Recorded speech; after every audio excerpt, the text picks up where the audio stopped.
all you scholars out there, it's Mikito, and today we're going over Chapter 2. Now, this isn't going to cover all of Chapter 2, but we're going to cover a good portion of it. The idea is that it covers the changes in wisdom and new sets of values, right? So we're going to see how AI has kind of changed a lot of things and how it changed our set of values, right, as Go players. Certain moves and mindsets have changed with the invention of AI. In the past, we valued double approaches to star points, but now you can tanuki away from these approaches, right? We'll see later if somebody approaches your corner. We would usually play something to prevent getting double approached, but nowadays, if we tanuki, it's actually a-okay even if black gets two moves against us. We're going to cover that kind of in a lot of detail. Before AI, we could approach 3/4 stones with large knights moves and two space jumps. But today, it's not seen as often, right, in the pro games. So let's go take a look. This opening, we have two star points. Well, actually, we have a 3/4 point. But instead of enclosing the star point, or the 3/4 shamaris, right, black can also be seen enclosing a star point, right? So using a small knight to enclose a star point. This opening has been played a lot. Notice the knight's enclosure is shifted. So it used to be if black played A, we would see a knight's move enclosure at B often. But yeah, I mean that's pretty much what we got written here. Before this, early knights from a star point seemed inefficient because white can still play in the 3/3, but now it's considered good. So, looking at this, right? Normally as black, you would usually like enclose your 3/4, or you would approach, or more modern, you would 3/3 right away. But in this case, well, in most cases, even in my own mindset, this looks a little inefficient, but the book is going to explain why it isn't, right? This small knight to star point move. Let's recap first why the 3/4 knight's enclosure is out of fashion. Now, if you watched last week's lecture, we actually covered the reasons, but this is a recap, so we're going to recap here. So once we had a 3/4 opening on both sides, right? 3/4, 3/4. Black would usually play an enclosure of some type. This time we're using the small knight. We did cover large knights and one space jumps and two spaces. So look at the previous videos before if you want those. But right now we're just recapping the small knight on the 3/4. So white has two options that I know of. I believe they're both here and here. So the idea is first, this corner hasn't been completed yet. It hasn't been enclosed. So it's a good practice to make sure it can't fully enclose in one move. So black then attaches if we approach high. And now you probably see this nowadays. I haven't gotten to the book yet why this is better than this one, but for some reason the book continues to use this one for now. So either way, white plays this tiger's mouth, black completes the corner, and then now white can attach at the belly here of the 3/4. So at this point, when black counterattacks white, white is able to very easily make a nice base. This side looks very nice for white, and black looks over concentrated. The plan for this Joseki, the 3/4 double 3/4 Joseki for black, was to make corners of profit. And when white finishes the Joseki at A, so if white just finished the Joseki at A, this is the very old school way of playing this Joseki.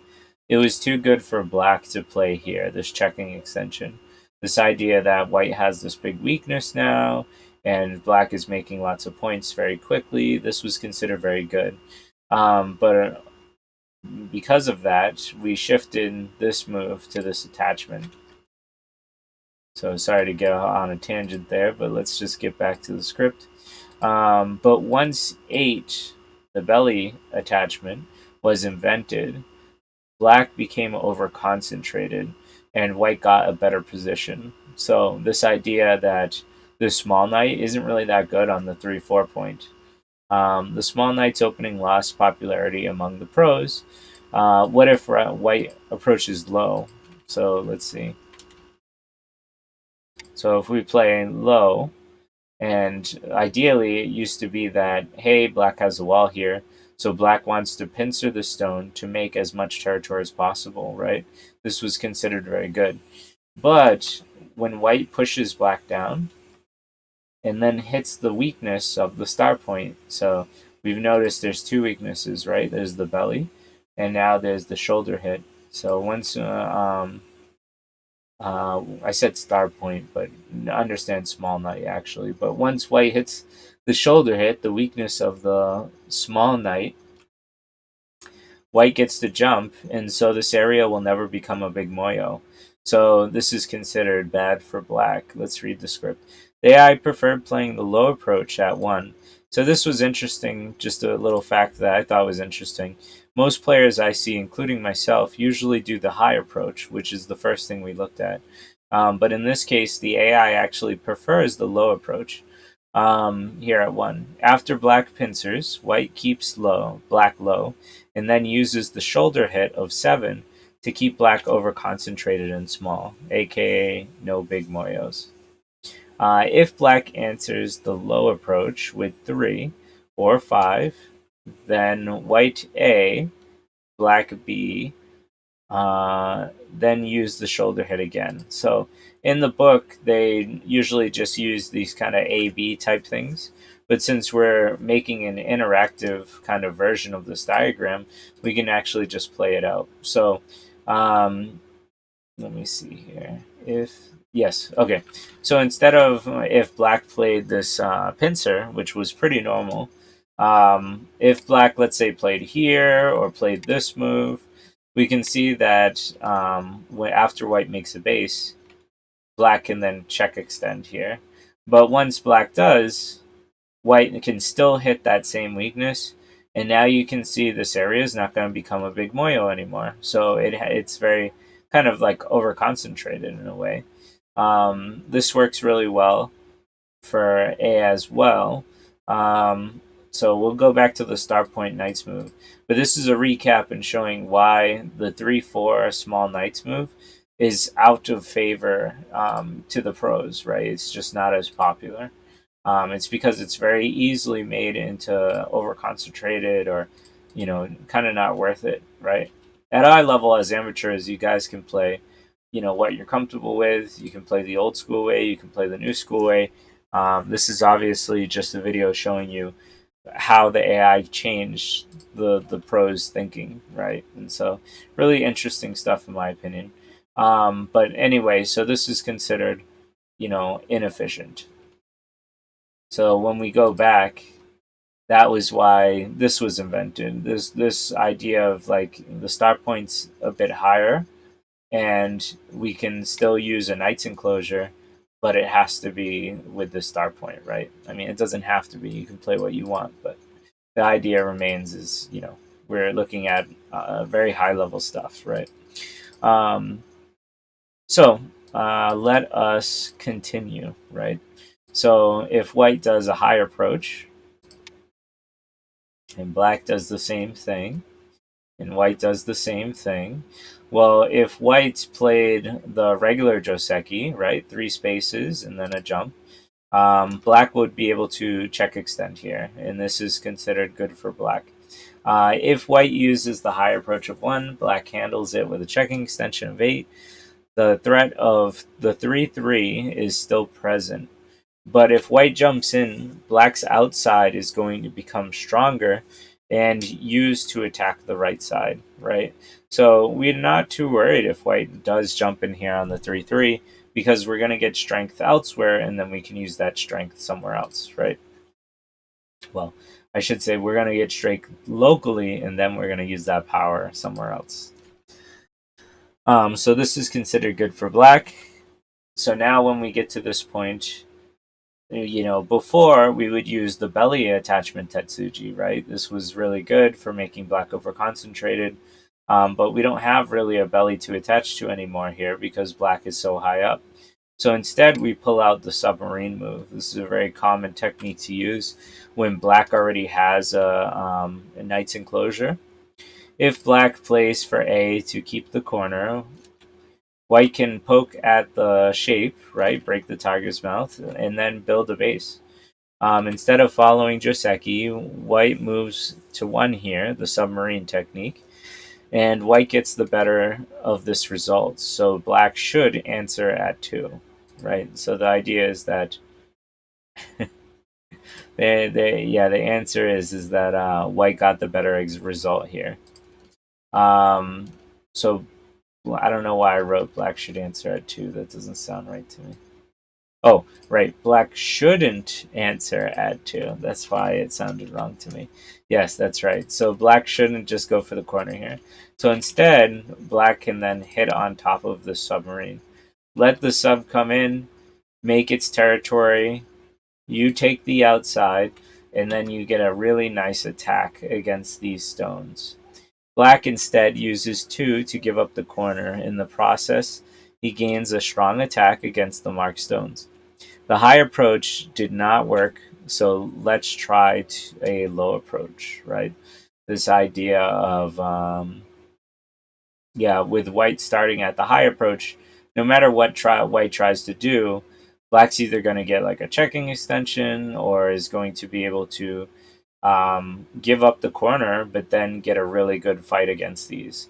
Remember this position, I'll mention it later, that these are heavy stones. So let's continue. So instead of playing the high approach, white can play the low approach. If black plays either the diagonal or the knight's move, white could technically make a base here. And this is actually very similar to how I play. I play pretty slow and solid and look for my opponent's mistakes as they come. But let's go look at this right now. So when black plays a checking extension, if white low approaches, black answers and uses the checking extension. Black doesn't worry about the 3-3 invasion at A. So once again, if white was to get really greedy and play the 3-3 now, honestly, I think this ends up just being a ko. It's not even guaranteed white will get the corner. But even if white does get the corner, black's going to get a lot of strength on the outside, which is going to help its fight here. And it's going to help expand this way, right? And it's going to help build a moyo for the center. So we don't fear the 3-3. And this is something that has been taught to us. If you've ever read like opening theory books, this idea that the star point is meant not for corner territory. It's not made to meant this. It's made to meant make the sides here, both A and B. And so really keep this in mind, that this is a star point, right? And so we don't care if white takes the 3-3. That's a consistent truth. So now let us continue. So if we play this, we're going to get check extended, and that's going to be pretty decent for black. So instead, we ask ourselves again, what should we do? There's no belly tetsuji, right? Because this is higher up. So we use the submarine technique again. If black goes for the corner, white can then jump away. But let me start with A. I usually start with A.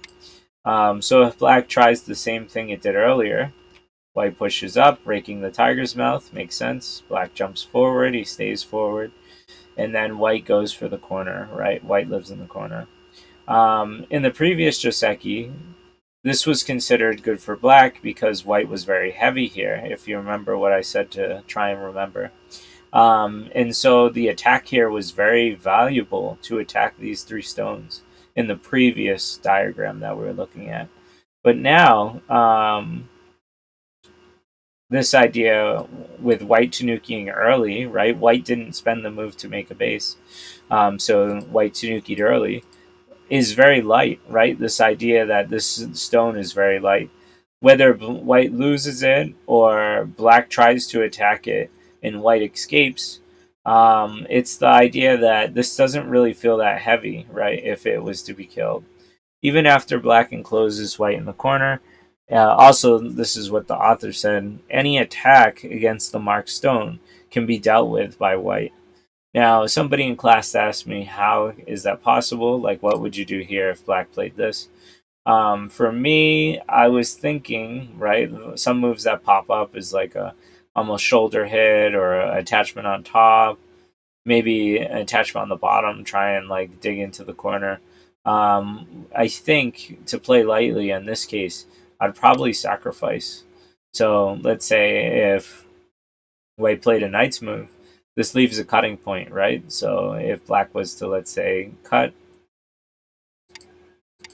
I would just play something like this, right? And you can see we're kind of gaining something. I'm not a strong enough player to tell you truly like what the greatest move is to do here, the perfect move. But it was a good question nonetheless. The author fully believes that, especially at a high level, no matter what way black attacks this thing, white will be able to handle it. So we'll have to find that on our own. But it is interesting to see how light white treats this, right? Light stones usually can jump out far and are you can sacrifice them, right? So to call this light is really nice. I'll finish off with B.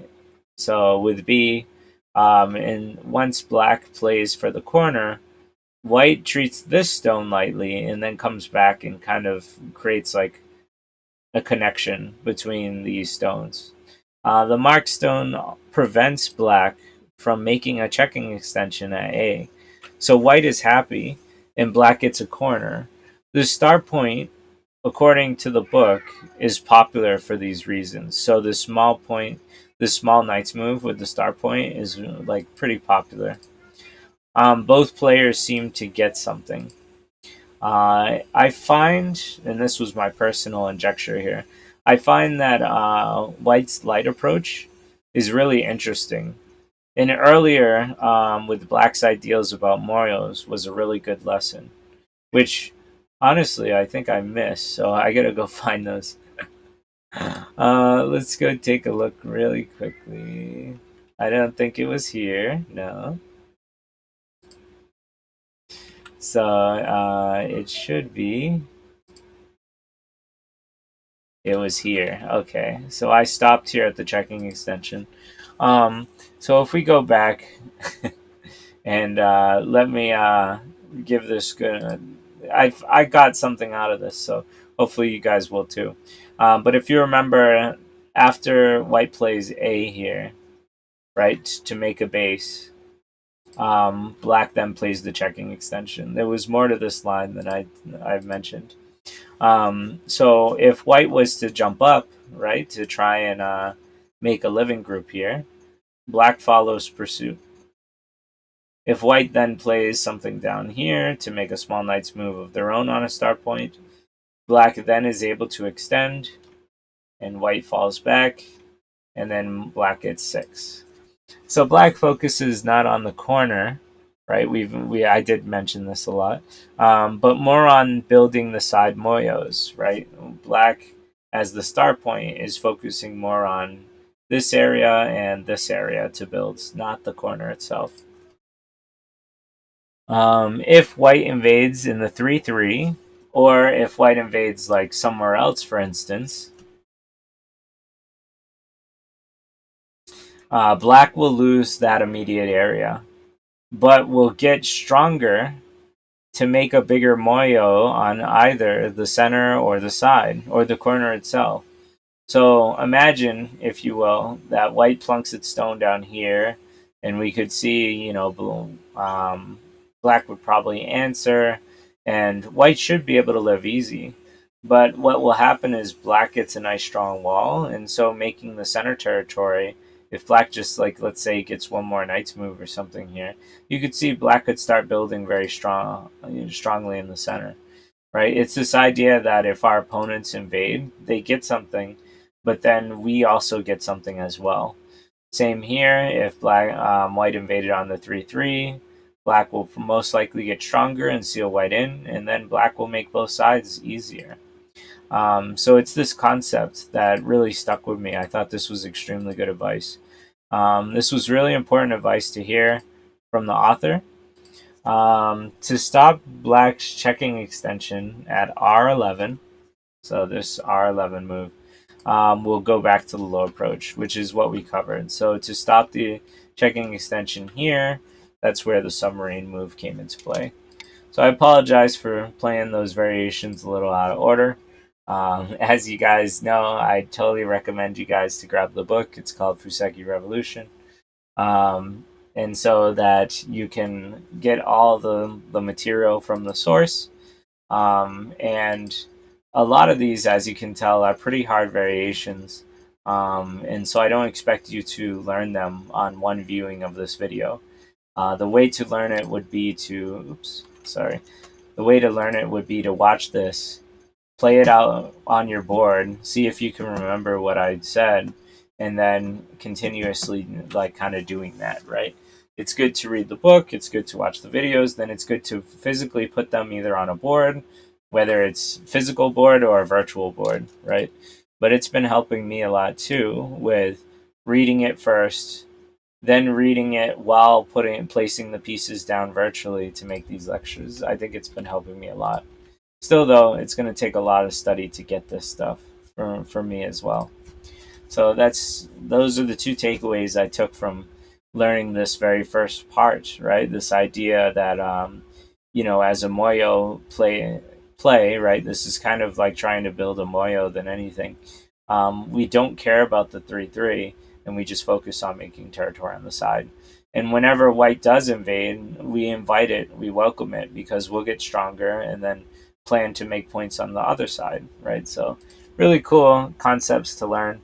The other one was playing lightly here. I really like the idea of, even though black has the 2-1, instead of making a base, which is my go-to thing to do, is to make a base, white plays very lightly and says, come and attack me, right? Because even if you attack me, I'll find a way to play lightly and not care if I lose a stone or two, right? So really cool stuff. That's what I grabbed from this lesson. We're going to move on to the next theme, which is taking the position on the side stone, the star point here after an approach. So this is a very common way to play. I see it all the time. And the idea is when black plays the side star, the computers and pros can handle this very well, which means that it lost favor with the pros. They don't really play this anymore. On an amateur level, I see this all the time, whether it's my rank or double-digit Q players, and I used to play this all the time too, right? So I'm very familiar with this. But anyway, let us continue. So this is called taking up the side star position after an approach move. The approach to the star point doesn't have a fancy name, right? Like the Sanrensei or the Kobayashi style. Playing on this side star point doesn't have a fancy name, but it was well used often before the AI, right? Like pros and amateurs alike, we used to play this all the time. After the AI kind of showed us how to ruin this, professionals, it's very rare to see them play it nowadays, right? It's very rare to see them play this. So let's take a look. Conventional wisdom, old school wisdom, was to not allow black to get a double wing. So this move was played to prevent black from just immediately playing another star point, right? And so if black pincers, which was very normal and still is, white jumps into the corner, block, break the tiger's mouth, and then we're gonna look here. Excuse me. A is the old school Joseki. This is what I grew up on. This was our bread and butter at the time. The common response to the side star was white 1. This prevented a double wing and led to a common Joseki. We saw this actually in the Sanrensei pattern we covered a few weeks ago. For those that love making moyos, black was preferred. And for those that preferred territory, white was loved. For a long time, this was considered an even result. Nowadays, we changed the sevens position. So, back when this was played often, if you loved making big moyos, you can see why black would enjoy this, right? Here's a big moyo, here's a big moyo. it feels really good for black. And if you were a territorial player, then grabbing this corner away from black felt good. And maybe you feel confident that you'll be able to squander a lot of this moyo. So it was pretty much decided, or at least thought of, as an even result. But because we don't play at 7 anymore, this side star lost popularity. So instead, we now play B. Now, I remember growing up learning that this was kind of like a trick move, right? Because if black plays at Q2, white then plays at Q6, and white is out. White gets a corner and gets out into the center. That's way too good for white. So that's why it was considered a trick play back in my day. And when black covers on top, this was the proper move. Now, in the past, A used to be the move. But when you play A, compared to the other diagram, the other variation, black now gets sent A, right? White also had the option of playing 1 back in the day. This would lead to black getting sent A instead of white. But the advantage was that black is undercut, and A is actually a big weakness for black, right? If white settled, then this cut isn't going to hurt white's corner at all. So A was a weakness, and being undercut was a weakness. This was considered good, even, mainly because black got sent A, so it was pretty good. But now the computer encouraged us to hit here. Normally, it's not good to hit our heads and allow our opponents to fix themselves. But in this case, once we play this and black double hanes, well, now white gets sente. So this idea that white is still alive and fine in the corner and gets to play outside and first on sente, this is too good, right? You guys are gonna hear me repeat myself because I also read the script. So, white 1 to 5, white undercuts black, secures. So white is undercutting black here. Secures the corner, right? And then takes sente. This was very appealing for the professionals. This is one of the main reasons why the star side point disappeared from professional play, this move here. So let's go back. There is one other reason that this move kind of disappeared, and that is with this, the 1, 2, 3 combination attachment combo. This is a very common joseki. I'm sure all of you see nowadays if you're regularly playing. The second reason the side point went away was because of the efficiency of the 1 and 3 combo. This combo was invented before AI, but wasn't popularized until the AI came out. So that's pretty interesting that some professionals were playing this move before even AI.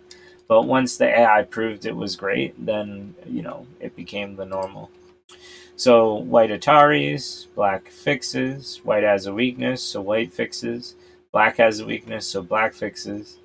And then in this case, the professional really likes the push and then the taking sente. Black takes a portion of the corner and settles quickly, while white gets sente. So black gets some of the corner and settles very quickly. And compared to the star point move, where there's big holes that can be invaded, right? This is kind of nice that it's settled early, right? So let us see. AI tends to find positions that settle quickly and then moves on to the next part of the game. It's become very popular. It's a very popular joseki. Now, this was a note from the author. The author notes that he doesn't think the side point is bad. If you like moyos, he recommends it. But he points out again the previous variations and shows white gets a better result if you decide to use the star point, right? So this is why the side star point has been destroyed. I'll recap what to do when your opponent plays the side point. So because this happens so often, I told myself I'll recap this, even though we just learned it. But one, ideally, this 1-3 combo, attachment combo, is more efficient than anything else. And two, the reason is because when white gets to jump into this 3-3, no matter how you play it, it feels bad, right? Because white undercuts you and then gets to take Sente. That's like way too good for white. So I think the reason I said I was going to recap it is because if your opponents are playing this way, then you'll know exactly how to make it a bad result for them, which is this here and this here. Those are, and finally, what I struggled with for a while, and I'm starting to cope with, is that me as white, right? This stone is going to die, and there's lots of Aji here, so it makes me want to fix the Aji. But if you do, it's going to be negative a few points if you're reviewing with the AI. So it's much better to take Sente now. And even if black takes this one stone, white's still going to live in the corner. So that is it. I think that covers the side star point. So you can very confidently say that you can destroy this little opening here. And it gives you reasons to play it if you want to, right? If you just like making big moyos, then the author says it's fine to play at an amateur level. But it's very clear that white gets the better results, so that's why the pros don't play it. All right. So let us move on to the next diagram. This is played out of order, so you'll see the numbers are ordered correct now. The idea is, let's say you played 2 star points, white played 2 star points, and then you approach, white backs off, and then you slide. So this is what this one's all about, the sliding move. I see this move played a lot, even today, amongst amateurs, but on the pro level, the sliding move has disappeared. So let's find out why we changed our minds on this Joseki. When black approaches, the past, we used to answer here. So as white, we used to answer like this. But now you can see that since it doesn't really feel that threatening against these stones, white can just Tanuki and take a big point, which means that this D move at D2 feels really slow if white can just ignore it. So let's see, why can white ignore it, right? In the past, this felt good, right? This idea of, hey, now I got your full corner and I have no weakness. But the problem with this is it's very slow, and so white can just make a base very easy. And this stone is in the wrong place, right? When we look at the stone formations. After black plays 2, white settles with 3, and the mark stone in the wrong place is in the wrong place. It looks inefficient. If we change the order of moves, you would see black would want to play at A, right? If we could just pick up this stone and put it at D3, then this would look much better for black. So let's see what we're talking about here. We have to number them. So the idea is that this stone isn't here. I wish I took it off the board, and I guess I can. I can just replicate what we're saying. So if it's white's turn and white plays here, it's just better with the numbers. But if white plays here and black responded with F4, and then white played here, black wouldn't play this move, right? Black would play here in a heartbeat. So you guys can see already that playing something like this looks really silly or inefficient. And if white plays this, well, now we're looking at 1, the approach, 2, the making a base, 3, poking at the connection, and then 4, why wasn't 4 here at A, right? It's ridiculous. And then 5 comes back to make a base for white. So let us we can quickly read the script here. Okay, I didn't really write a script, I just wrote Tawari. So this practice, this form of like taking the moves off the board and then putting them in a different order, number order, is called Tawari. And it's a very good high level way to look at your formations and ask yourself if they're efficient or not efficient. In this case, this is really inefficient because black should be here at A. So that was a very long tangent for a very simple concept. But I just want you to know that when somebody slides under you, you can freely tanuki, and this is far better, um, than previously when you had to answer here at A. So now we see when black plays here, black already feels a little silly because it's in an awkward position, right? It's not correct. So let's see. Excuse me, I'm yawning a lot today. All right, so the answer then becomes that this is a really bad move for black. So then the next question is, okay, if white can tanuki, then I'll tanuki, right? Like if this is bad, why play it? So let's play this move. But now white has many options, right? Well, many is more like two at the moment, but white could play A, or white could take the corner right away.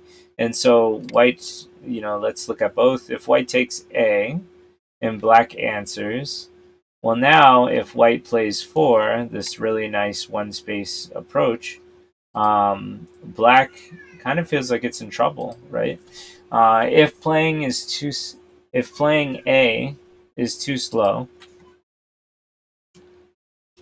and I already said this out loud, I think I'm just repeating myself. But if playing A is too slow and inefficient, then black could try to tanuki with 1 here. But after white uses 2 and 4, white 4 hits the weakness of the slide. This leads to a useful joseki, and at the time of reading this, I didn't know this joseki. So this was it to me. I'll read the script. I think it's important sequence to know if you want to officially understand why the slide is bad now. Which means for my personal use, I need to restudy this as well until I get it down. But this idea that if you can memorize and use this joseki, then you can confidently say the slide is bad. But you need to know what goes beyond why it's bad, right? And so that's what we're going to look at now. So if black goes and right takes the corner, well, now white can threaten the cut and then hit on top. And if black tries to double hane, we can Atari, and then we can play up. This joseki has been well studied, and the pros agree it is better for white, even if the ladder at A doesn't work and black has a chance to move out. So this is better for white even if black has the ladder, which in this case black does. So if black tried running out, we can hit him on the head. If black jumps, this is the cool Tetsuji. This is kind of hard for me to find. Usually I don't play moves that allow my opponent to split me, but there's a very specific reason why this is okay here. So I think it's a very cool Tetsuji I would have missed. If black pulls out, white counters strongly, and black has a heavy group. 4 is a hard move for me to find, but it's really nice. So if black plays A, white then cuts through, Ataris, and then now you can see that this is in a ladder, so it's dead. So this is already nice for white, right? If white settles here very easily. So that's the first thing to look at. The other thing is if black plays the bamboo shoot, then white can just fix its problem. If black makes the bamboo shape, white fixes and got the better results, right? So let's look back with A and B. Let's take a look. So instead of playing the one space jump approach, which I think is better, you could also look at this to study it, right? Which is this attachment. So when black hanes, white gets stronger, black presses, white hits the weakness. This only has 2 liberties now, so it has to respond. White jumps, and black then breaks the tiger's mouth, and then white pushes forward again. Black takes the corner, white seals him in, and then black plays 12 to hurt 5. Instead of the moves at h3, which was the one jump approach, white can use this attachment joseki. I find the other variation better, and the author mentions that this particular one is a representative joseki. So I would use the one jump approach more than the attachment. But all these variations show that the slide is inefficient. So looking at this variation here, right, it's very clear that white's going to have probably no problem living on the side, and black still has a struggling cutting point. And so this is considered better for white. But once again, this Joseki isn't the best one. H3 would be better. Let's go back and replace the mark stone with a different variation. So instead of playing this move on the outside, we can also play a 3-3 on the inside. And once we go through the regular motions, white was able to obtain the corner, and black's group is missing the A stone. If the mark stone was at A, it would be better for black. Excuse me. So when your opponent uses the slide, you can tanuki. Black has no good follow-ups, and white gets to choose what white wants. White can use the pincer at B, or take the corner, like in this example. This is why the slide has been overruled by the 1-3 attachment combo that we talked about earlier. The pros and AI agree. So you would have to learn these Josekis. Maybe this one's more easy because everybody knows how to play the 3-3. But you can learn these Josekis and confidently beat out any double-digit and single-digit Q players who play the slide move, right? You can educate them if you want to help them in the review after the game. So this is really cool. I thought that was a very nice little presentation there for that. Next, we're going to look at the double approach. So this is something I'm actually practicing in my own games as we speak, in my correspondence games, which is to, once I'm approached, right, so the order is off, but if we had 2 star points and then black approached this star point, normally every single time I'd play this because it's very simple to understand. But I'm going to practice with this idea of, oh, you approach me? Well, no worries. I'm just going to tanuki. And then when you double approach me, I'm not going to feel bad, right? And we're going to find out why. Okay, so now we're going to look at the double approach. In the past, pros preferred not to allow black to play a second approach move, but the AI changed this way of thinking. Now, in high-level games, white tanukiing here, the approach of a move of 1, can be seen. White 2 plays an important role for this to work. And after black 3, white attaches on this side. So you can see white has many options, but white attached on this side for a very specific reason. It's because of this stone here. So black hanes, and white gets stronger, right? This all makes sense. White's correct response is to attach on the left and get stronger with 3. This side is picked because of the mark stone. If black, let's say, plays this move, well, white will then answer to enclose the corner. Black has a few options. If black plays A, white attaches onto the weak stone. Black gets stronger with a counterattack. And then white bunkers down into the corner. This is actually kind of a hard move for me to find, so it's something that I would need to remember more than like naturally feel out. But normally this idea of allowing black to Atari you and put you in an empty triangle, I try to avoid. So it's interesting that this is really good for white. It's because there's so many weaknesses, right? So when black plays something like this, we can now just take the corner very solidly and then use our sente here. If the corner is taken, then we have the freedom to take sente. Let's read this out. So if black plays solidly with 1, white builds excellent territory in the corner with sente.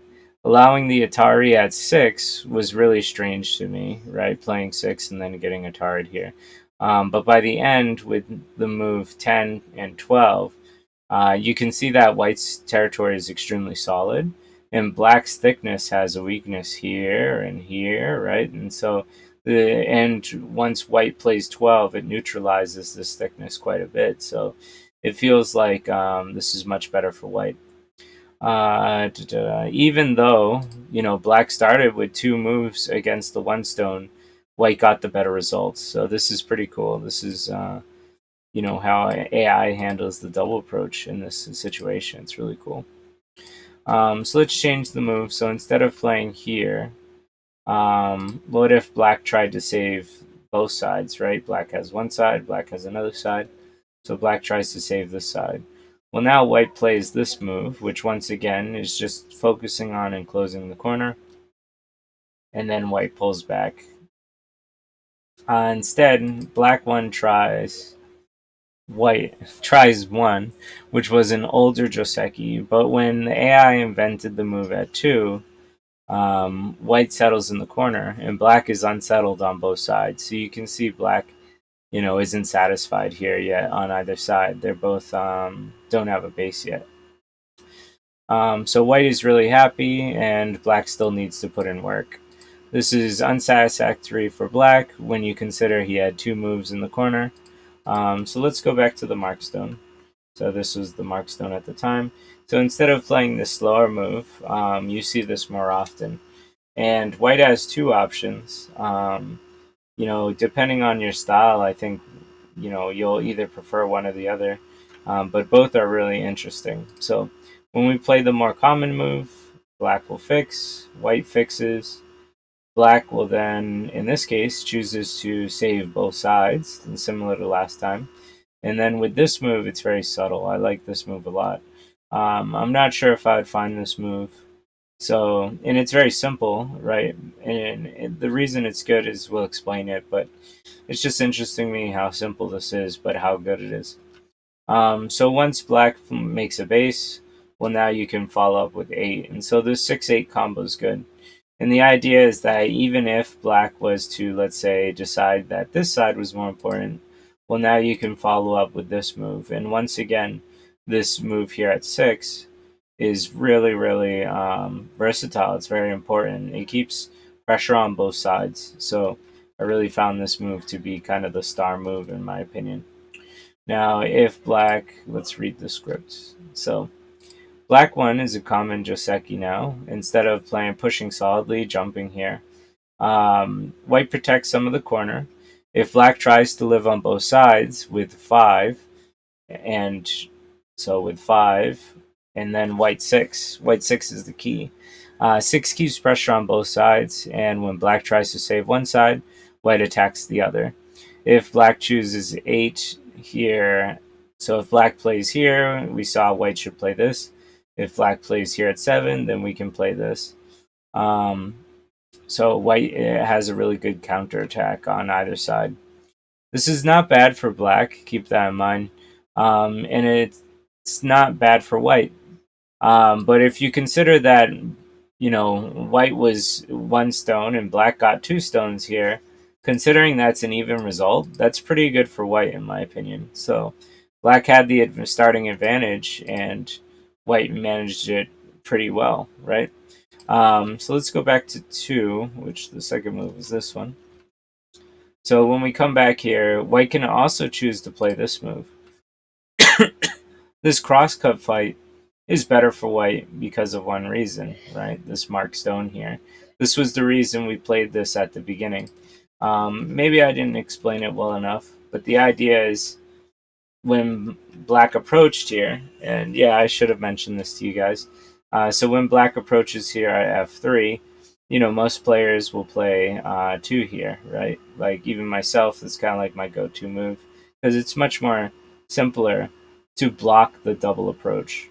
But instead, if we Tanuki and allow black to double approach us, the whole lesson here is that it's not so bad, right? We used to think this was really bad for white to allow black to have 2 moves against the 1. But now it is actually a-okay as long as you set up this stone properly. All right, so let's get back to where we were. So once we got to this point and we played B, Well, now if black tries to Atari, we just kind of rip through them, right? We just cut them apart. It's pretty easy to find this move. Atari and then Atari. So this is already good for white, kind of bad for black. If black connects, well, now we have this ladder. So now we're A-OK pretty much. Black can play here to try and take a big corner, and then we take the ladder. And so now you can see white has this really nice moyo setup here. If black chooses to play 1, white 2 activates the ladder. This was the reason to play this mark stone here, to make the ladder work. Black gets a large corner with Aji, and white gets a powerful outside, or moyo. Pros prefer white, but this is the most popular Joseki. And the reason it's worded that way, to my knowledge, is like even though white gets the better results, this is the best that black can do, at least to the author's standards and I guess AI.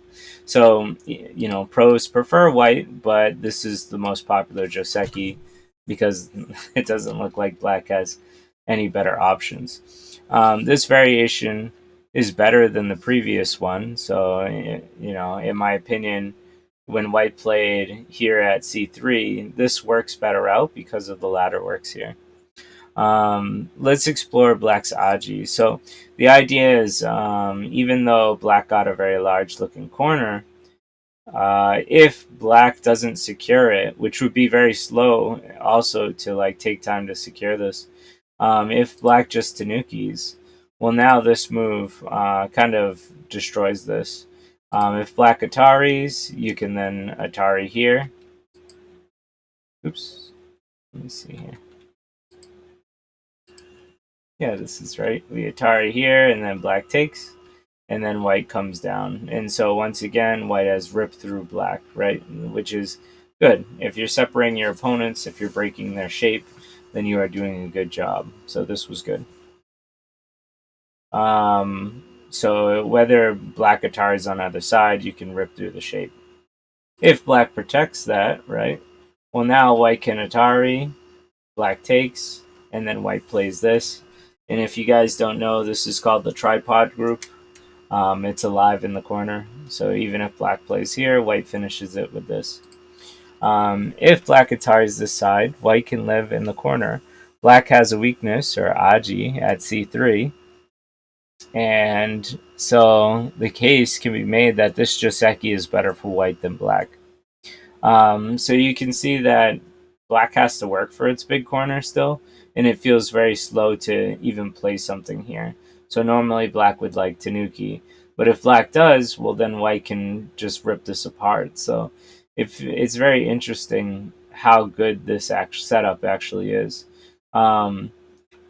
Which, you know, changes our mind about double approaches, right? It's not a big deal if we get double approached. In fact, in a lot of cases, we can get a better result even when it's 2 stones against the 1. So this is one of the major shifts in Go, right? Double approaches were considered too good, you know, before AI came.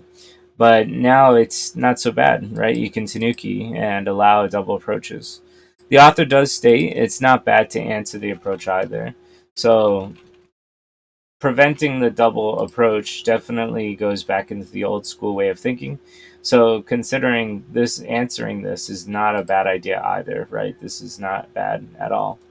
But he gives us a nice, cool option, right? Showing us that we don't have to answer an approach like this on a start point if we can play this move, because this is the key move, right? That makes everything work. All right, so let us move on to the second part. So we're going to look at the double approach again in a different manner. This time it's with the 3-4 stone. So let's say if black approached. Now, once again, normally we would answer here. Well, I mean, it's really up to you as a player. You might be looking at pincers or all sorts of stuff.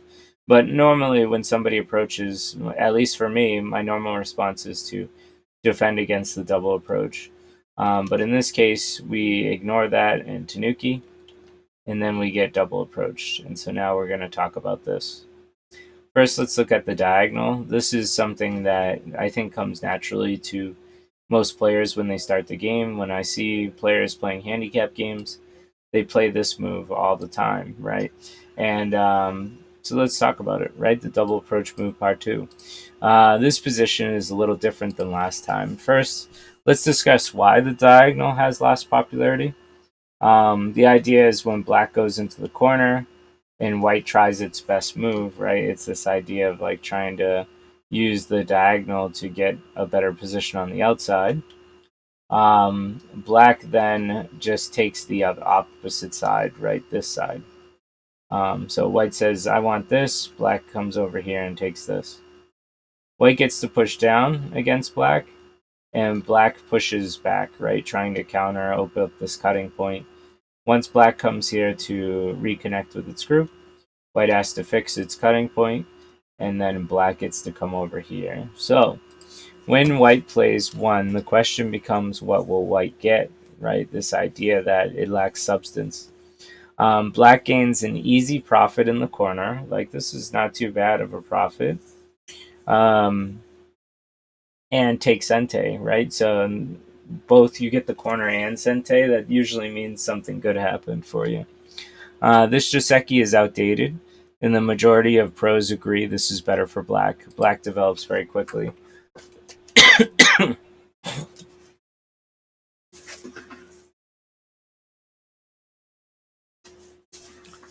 Excuse me. So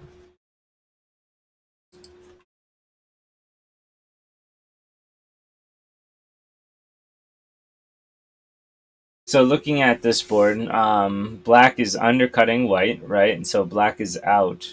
Black got a corner, and black is stunting or neutralizing this wall, right? As long as this lives, then there's not going to be lots of points here. So this feels too good for black, and the pros agree that it's not good.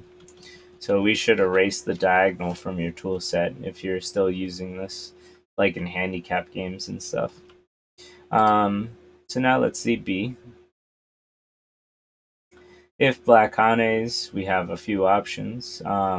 But I think some of these are bad, right? So this was like a bad option, and I believe this one is too. Let us continue. So if black Ataris were put into bad shape, right? Empty triangle. If black plays something like this, well, now when white takes, black gets to push forward, black gets Sente, and so this was an older Joseki. After 4 and 5, the exchange of 4 and 5, you can see white's put into an empty triangle. Bad shape, right? So black's moves come off as much more efficient, right? Whereas white looks a little congested, a little over-concentrated. So this is already considered good for black, and I can see why, right? Black gets a nice thickness and Sente move. If black chooses this one, so we looked if black plays this, white can cut, black gets stronger, white comes back for its kill, which may or may not be killed actually, but then black just doesn't care about it and takes the corner. I remember, this is the bad result, guys. So if black pushes down, or sorry, white pushes down, black tries to connect, white says no, black connects, white connects, and then black takes the corner. Black could take the corner, but this is considered slack compared to the other variations. So looking at this, black got what to me looks like a nice corner, but white got a nice wall, right? This is a nice thickness facing the center.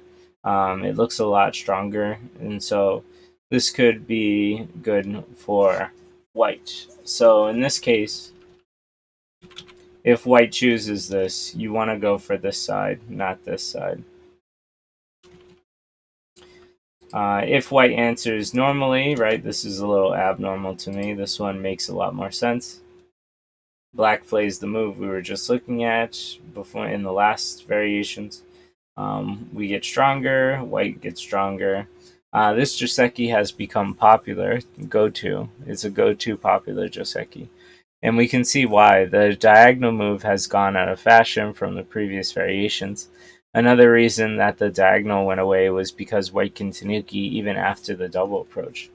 So this is considered okay for white, because black has weaknesses on both sides, right? So if black fixes this one, white can kind of hammer down on this one.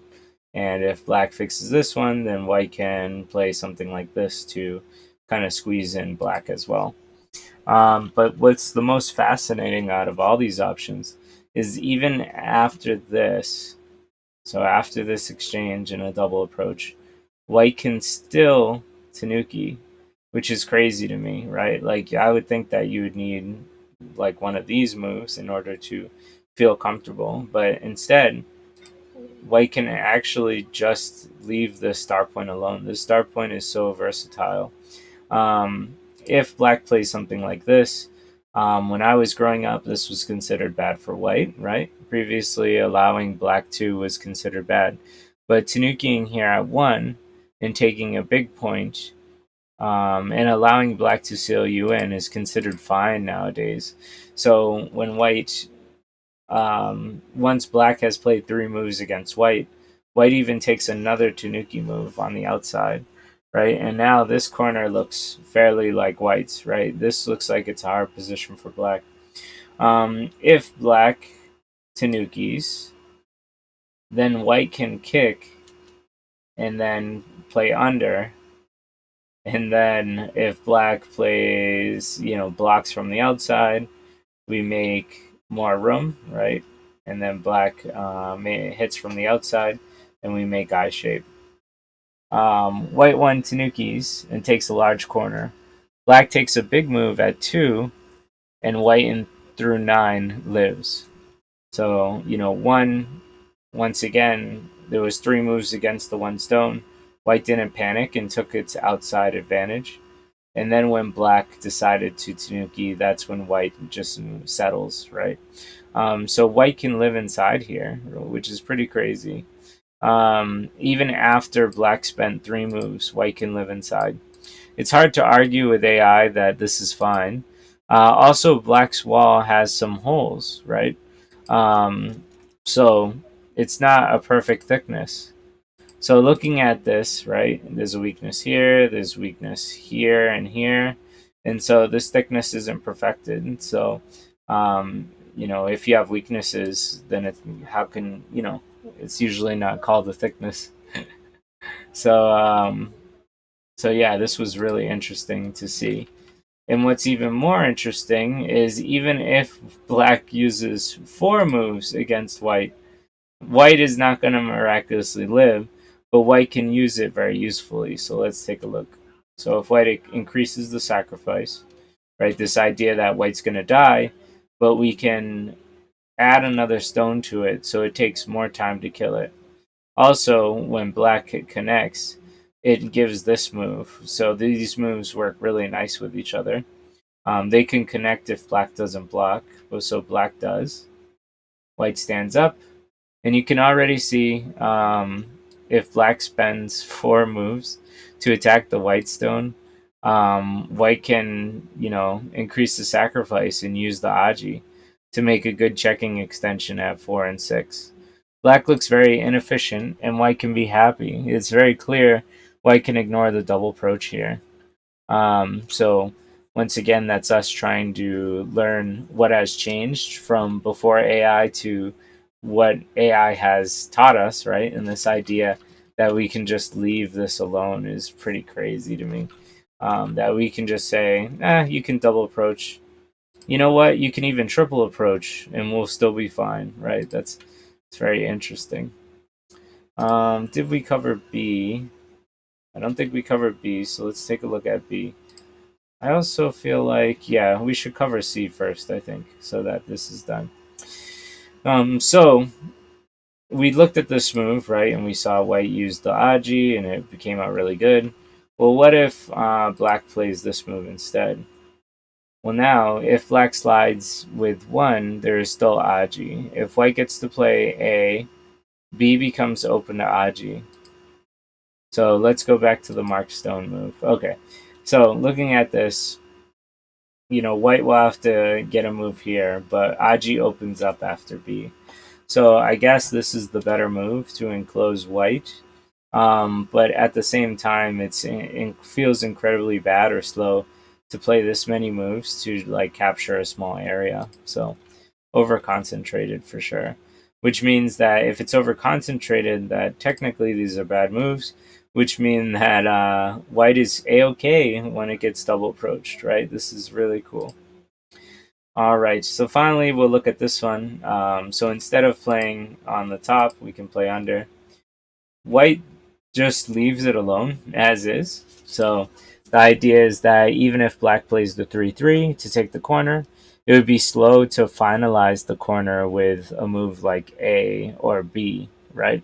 And so white has the chance to pull the markstone out at any time. This markstone here. Learning and practicing these josekis will give you confidence to Tanuki the double approach. So this is one of those really, really, kind of high level concepts, in my opinion, where you have to practice over and over. So I've probably said this like 3 or 4 times now. I know I did when I was doing the live review, but highly advise you guys to grab yourself a copy of the book, and feel free to read through it, while we're also going through the videos. Like if you're enjoying the video format, hopefully it's helping you guys. Highly advise you guys to re-watch them and uh, play them out on your board. Either play them out on a physical board, or come to OGS and create a demo board, or use KGS's demo boards. But the only way you're gonna really internalize this type of learning is generally through memorizing, and that I know it's not the funnest thing to do. But if you find these fascinating and you think they'll be helpful, which I do, I advise you all to use repetition to learn these. So that's it, guys. Uh, we'll be going more through chapter 2 next week. So take it easy.